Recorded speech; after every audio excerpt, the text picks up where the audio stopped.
قناع سنتي صاحبان وهند صاحبة دي ويا ما قناع سنتي كل ده رسول هذا فوق راسك ما قناع سنتي مو عارفة ما يسوي هذا سنتي كل قري ما يسوي هذا سنتي كل قري كل هذا سنتي dhacdooyinka dhif iyo naadirka ah ee ka dhaca gudaha wadankeena Soomaaliya iyo guud ahaan magaca Soomaaliyeed meel kasta oo ay joogaan taasi oo dhacdooyinka ugubka ayaa mid ka mid ah dhacdooyinkaasi ayaan haatan idin soo gudbin doonaa gidigiiba ku soo dhawaada barnaamijka ugu horeyn sida aad ku soo daawateen hordhaca muuqaalka waa laba gabdhood oo daayar ah isla markaasna sheegay muuqaal ay soo dhigeen guud ahaan baraha bulshada inay doonayaan hal mar oo qura in arooskooda la tumo isla markaasna ay hal nin ama hal say ay wada gursaan ayna ku qanacsan yihiin inay nolosha wadaagaan waxay sheegeen in hal goob ay ku soo barbaareen isla markaasna waxbarashadoodii guud ahaaneed ay soo wada dhigteen iskuulka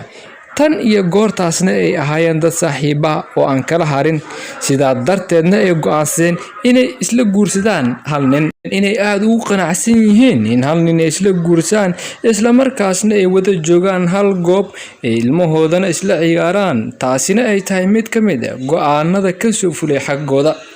dhacdooyinka aynkan oo kaleeta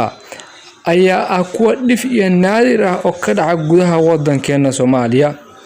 badana marka fikirka la dhiibanaya iyo marka baraha bulshada muuqaalo lagu soo gudbinayo oo aaraahda gabdhaha Soomaaliyeed la weydiinaya gadigood waxa ay sheegaan 90%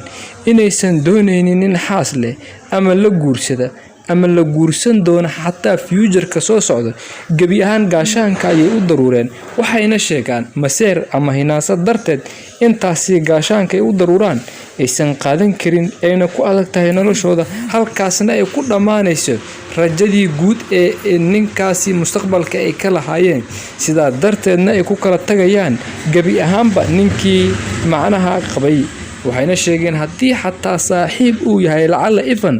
uu u sheegay in uu yahay nin raba inuu guursado xaasas badan sida diinteena ay qabto isla markaasna uu fulin doono go'aano waaweyn oo uu naftiisa ka ballan qaaday waxa ay ku jawaabaan halkaasi noogu hakay saaxiibtinimadeennii gabi ahaan waxaa soo gabagaboobay rajadii aan ka lahaa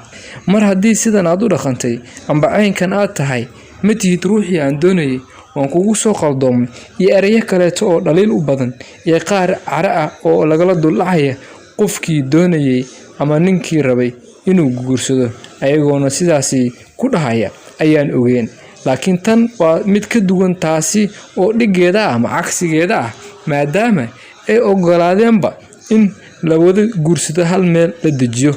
hase yeeshee marka la isku soo wada duubo dhacdooyinka qaar ayaa la arkaa ayagoo qaar gabdho diin leh oo micnihii bartay diinta iyo waxyaalaheeda iyo dhammaan waxyaalaha ku saabsan isla markaasna masiirkii iska duuduubay oo iska soo dhigay goob kaleeta ayay qaarkood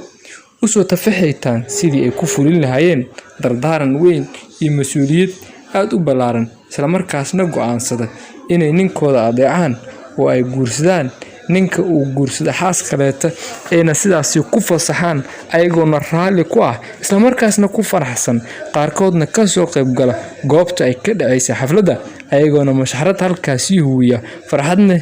ee la wadaaga sheegooda isla markaasna ka duceysta sida maaragtaa diinteena ay qabto